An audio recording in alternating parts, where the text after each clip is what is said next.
Alright, this week we're going to continue tearing down the 1967 Schwinn Fastback for the client. And today I'm going to remove this cassette. I'm going to pull the hub apart, re-grease everything, put the hub back together, but leave the cassette and the cover off of the back here. And we're going to unbuild these wheels, get them polished up, and then we'll take the hubs and the rims over to the wheel builder. So we'll get started.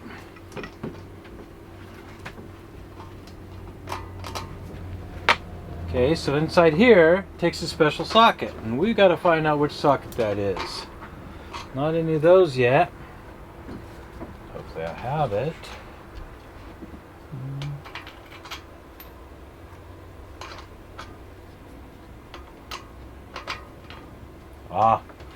Always figures the last one.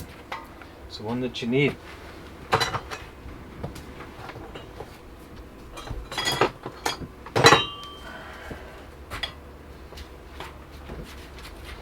Okay, some guys use a vise. This is what I do. Just like that. I create an impact. The only way to get this off is with one of these special sockets. And as you can see, there's a lot of different sockets. Let's spin this guy off. Okay, sounds pretty good. Got little pawls in there. I might flush that out a little later, but for right now, we're tearing down. So I got two places on this table, non-drive and drive. So I connect these together by this is the drive side and this is the non-drive. So everything I take off the drive side will go on this side of so I don't get confused.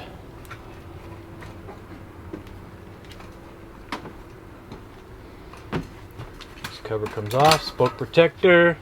A lot of us, we don't like these because they're plastic, they get hung up, but the steel ones we definitely use to protect the spokes, but also to aesthetics as well. Looks like the derailleur is rubbed against this a little bit too. It's out of adjustment. That's common for these. And sometimes these get beat up. This one looks like it's in pretty good shape. So we'll clean this up too. It'll look like brand new when we're done. So getting into this hub, we want to take our spanner wrenches. I'm going to get this nut off over here. Okay. Again, non-drive. Drive. Now, this is where we want to, and luckily we're recording this so I can see the configuration of what stack this goes together to make sure that we put it all back together with the spacers in the proper spot. So it looks like this axle's not going to come off very easy. Kind of dirty. So I'll take some isopropyl alcohol and a towel. Float some of the dirt out of there.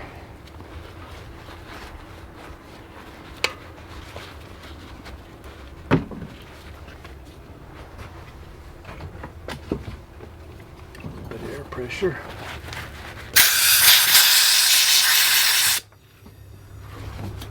I don't believe this hub's ever been taken apart. Could be the original time, since 1967. Back then we didn't really have all the gears and stuff like that we have on bikes and cables and stuff like that. So really we just kind of rode these and really didn't do much annual maintenance on them. So a lot of times when I get these jobs, we find that they've never been touched, and it's kind of cool to get into an old wheel like this and an old hub for the first time, and since it was new. It's also a challenge too to get the grease, because the grease turns to tarnish, turns to tar almost. It's kind of a challenge sometimes to get the grease to break down. So then we have to use some spanner wrenches. 17's too big. Here's a 15. Okay, let's see if that takes another 15. Sometimes these were 16 millimeter. Yep, so this bigger outer one is a 17. Nope, looks like a 16. I'm gonna have to get into it. As you notice, this side has a lot longer axle. And the reason why is because this freewheel was on there. So the drive side's longer.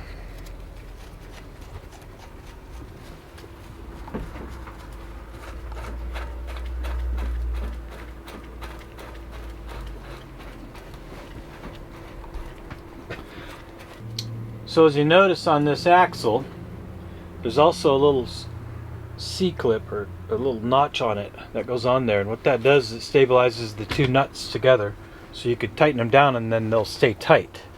So it kind of works as an anchor almost.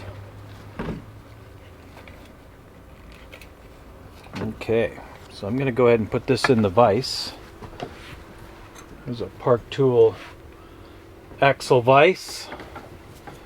Put it in here. Set this guy up. Stabilizes the wheel. Now I can take that 15 millimeter, so it's hanging up a little bit because all the dirt.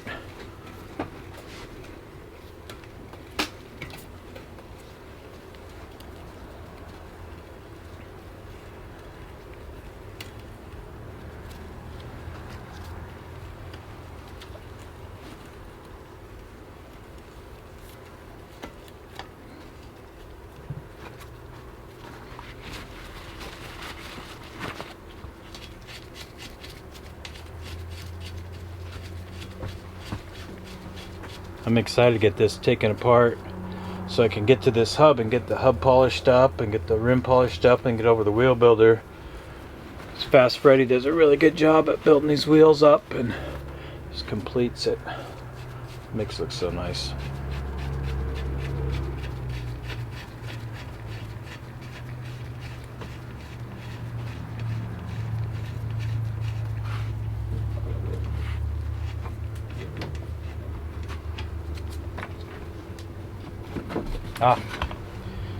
Everybody knows what this is. It's a cow magnet. And this gets out the, I'm going to pull the bearings out, because as soon as we pull this axle out, because there's no grease in there, the bearings are going to want to go everywhere. So I'm going to put my hand underneath here, slide this forward. Yep, look, they're already starting to fall out. Okay. Again, non-drive side over here. Okay, and the cow magnet, you stick it in there, all want to come out at once. It's pretty cool. Look at that.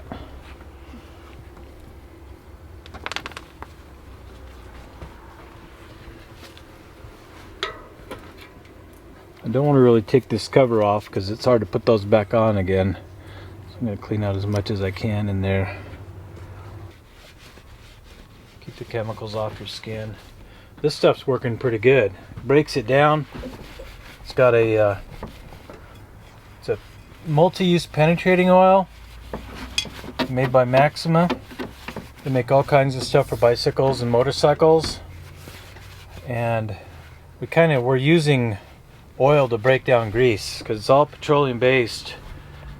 So tears it down, cleans it up. Look at that, just pretty simple and easy. Doesn't take much. You guys out there, it's not a lot of effort to do it. You just have to know what to use. This stuff is actually, look, you could even tell it's polishing the hub because that's black from the aluminum. So you keep doing that much longer. Take a clean part of your towel, boom, that hub looks like it's been polished, but actually just been cleaned. And as you can tell, this is aluminum and it's coming off onto my rag. It's just creating more of a polish. We've got some good metal polish that's going to really make this thing pop. We don't want to make it so shiny that it doesn't look like it's factory, but we want to try to hide some of the patina in the hub areas because we're really paying attention to putting the new spokes and the new, putting the new spokes and the new nipples on. It's really going to make this wheel look good. And if you have something on the hub that just doesn't look very clean, it's going to kind of stand out, you know. I'll put a link to that in the description. I find that stuff works really good. I use it every day in the mobile repair service. So now I'm going to start working on the axle and the bearings and get them cleaned up. We always want to start out with the least aggressive approach. We don't want to get out the steel wool if we don't have to, because we don't want to scratch up these surfaces. These are plated chrome. We want to scratch the surfaces up and then have to take the scratches out. So that's why we start out with just something just to dissolve the grease and the dirt, and then go forward from there. In our first video, you saw us spray a lot of stuff on to kind of pre-soak the rusted areas, and so it was dissolving and degreasing at the same time. And so I may have to use some of that right here in some of these spots that are a little bit greasy and rusty. That'll help clean up. But that's the first coat, is just kind of see what we got to work with. Use Maxima waterproof grease, and there'll be a link in there for this. This is a little Dulco grease gun that I put more grease into. So this is waterproof grease. Got my wheel. Drive side, non-drive side. Okay, so we start on the non-drive side because that's where we finished. I'm going to get some grease in this, inside this hub. What this does is it keeps the bearings from falling out and around. Most mechanics do this first so that we can get those bearings in there without them falling out.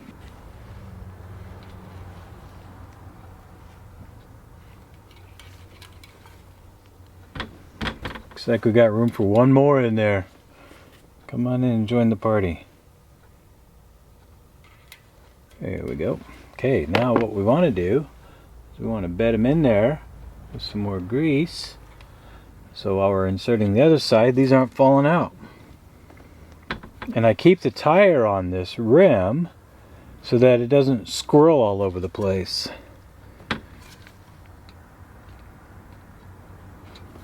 Okay, now ready to go to the drive side. We already put some grease in there. We're going to put a little bit more in there. These are little tricks I've learned over the years to get these in here. Sometimes you can just grab them with your hand, and that's fine too, and that works. If that would have fallen on the floor, we had to clean it, but we're on a clean surface right here. Perfect. Okay, move it around a little bit, make sure all the ball bearings are settled in there, and then back it off just a little bit. And we know we need a keyway washer in there. And now we're going to have to refer back to our picture before of what configuration this is, as far as where that spacer goes, that washer, that nut. Okay, so we didn't break these two apart on the non-drive, so this is going to be our bearing preload for the hub. So we need to set these where we want them. So the 15 and the 17. There's the 17. And here's the 15. Okay, so we need to set the preload on this. Snug it and then back it off just a little bit, and then we're going to do the lock nut there. Okay. Preload on this is the slack in the bearings. We don't want it too tight that it drives the bearings into the cup and the cone and prematurely wears it out, but we want it snug enough so it doesn't rattle, or after a little while of wear riding the bike that it comes loose. So that washer in between there has a line that holds it like a lock ring, and so we tighten the inboard nut and the outboard nut against that lock ring, and now we've created bearing preload. I feel the bearings just drag just a little bit, which that's what I want, because if you don't have it tight enough and you start riding the bike, the bearings and the cups and the cones wear together, and then it creates a loose hub. So we want to make sure that is set to where there's just a little bit of drag and there's no play at all. We don't ever want play on that. Then tighten this nut up, and that requires another 17, which is right here. And so these guys, okay, so now everything's tight, the hub is back together, it's all cleaned up, it's re-lubed. Now it's time to take the spokes out of the rim. Before we do that, we got to remove the tire. The tire's been on here for a long time, so we take a tire lever, start out next to the valve, slide it off just like that.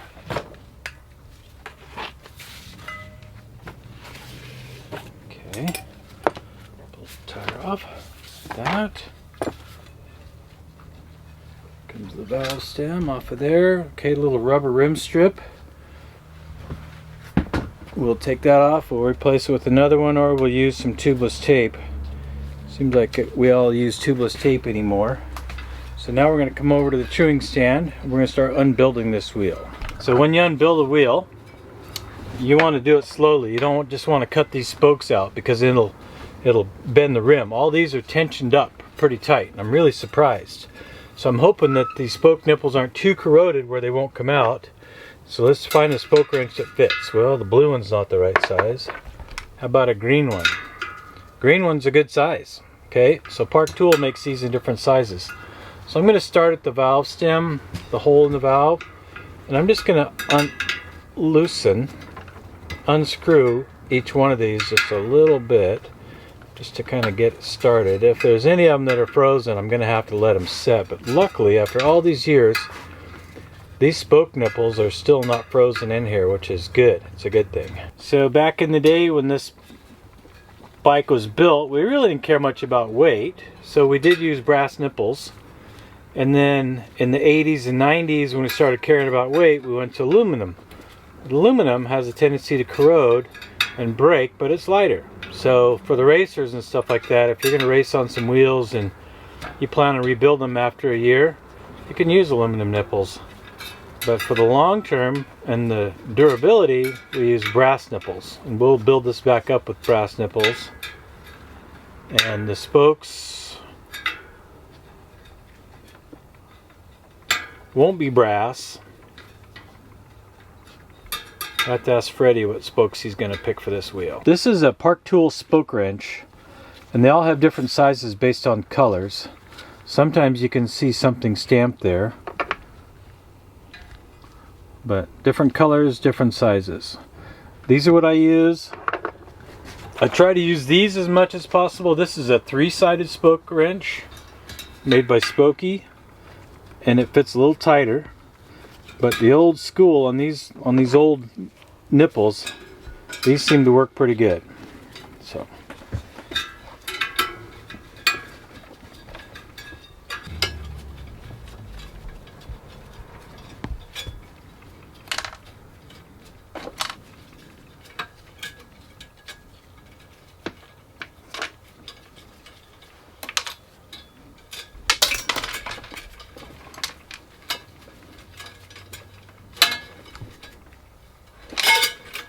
well, looky there.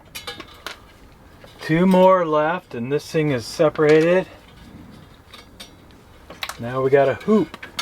Look at that.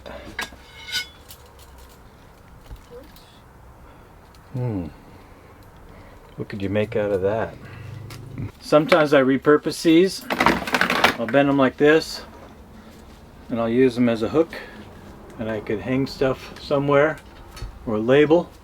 Kind of repurpose these. I got a lot of old spokes, but that's just an idea. Learned that from a bike shop years ago. Thought that is neat to repurpose whatever you can.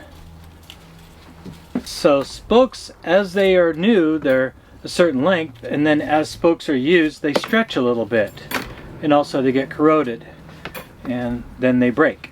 They get brittle and they break. So we use fresh spokes every time we do a build. Even sometimes when customers come to me with the wheel that's been ridden but not brand new, and if the spoke length is the same, we'll reuse the spokes, but most of the time, no. It's just not worth it. Alright, so we got this hub off of here, and where we couldn't reach before, we'll be able to now because the spokes are hiding that. We're going to polish it up, make it look nice but not too crazy. And it says right there, Schwinn. And it says made in France.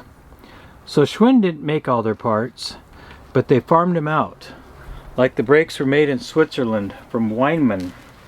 So that's what they did, but they always had to prove it. And on some of their parts on the bike, there'd be the initials AS, and we talked about that earlier. It's not Arnold Schwarzenegger, it's Arnold Schwinn. I want to play with this just a little bit for a minute, and I'm going to see what it's going to take to clean this thing up. Okay, so I got some good, I'll get you a link on this too. It's MVP Metal Polish. It's a local company here in Boise, Idaho that distributes this. And I've been doing detailing for many years. Before this I was an aircraft detailer and refueler. And I find what works good.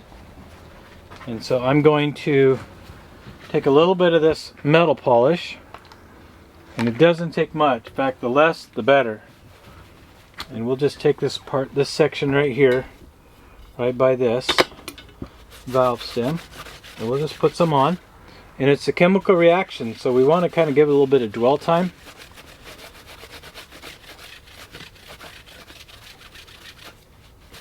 And as you can tell, we washed the bike already, so this is rust that's coming off. See how cloudy it gets when you move to here? And right there along the seam. So we'll take some more metal polish. We're going to put some on, give a little bit more dwell time. They look pretty good after we washed them compared to what it was barn fresh. We didn't have to get aggressive. We didn't have to use any steel wool. We were able to get the rust knocked down on that. Much easier to polish this up without a bunch of spokes in the way. This part is kind of some of the tougher part of the job, but it is also the most rewarding too. When you start seeing this rim transform into something that's shiny again compared to something that's so dull and rusted, getting all the pollutants off of it. We do have kind of a browning area right here where there was some rust that kind of discolored the plating. The only way to get rid of all the rust would be to have it re-chromed, and it's not always affordable on these restorations. We have a budget to try to stay in. And the level of restoration, we want this to be a daily driver. This is a good barn find, turned into a daily driver. We don't really want to change the appearance. We kind of want to make it look like it's in a good shape of a survivor. It means it survived all these years and it's back out on the road again. I think I'm pretty happy with it. It's got some rust down in here, but it is a survivor. And wow, what a difference it looks compared to this other rim. You can tell it's much cleaner and shinier, not so cloudy. We got rid of a lot of the cloudy stuff, like this stuff right here. That comes right off, but it takes time of rubbing with the metal polish, because cleaning won't just get that off. You have to use the metal polish to get that off. But that next rim is going to look really nice once we get it all done too. That's what makes it worth the time right there. So when these turn out good. Next time we'll continue to clean out all the parts, and we'll start looking for a replacement banana seat, maybe a reproduction or something, so you can ride it and it'll look similar to period. But we are keeping the original seat, and then we'll clean up the rust on the sissy bar and start working on the frame and do some recabling as well. Hope you like this episode. Don't forget to like and subscribe. We'll see you next time.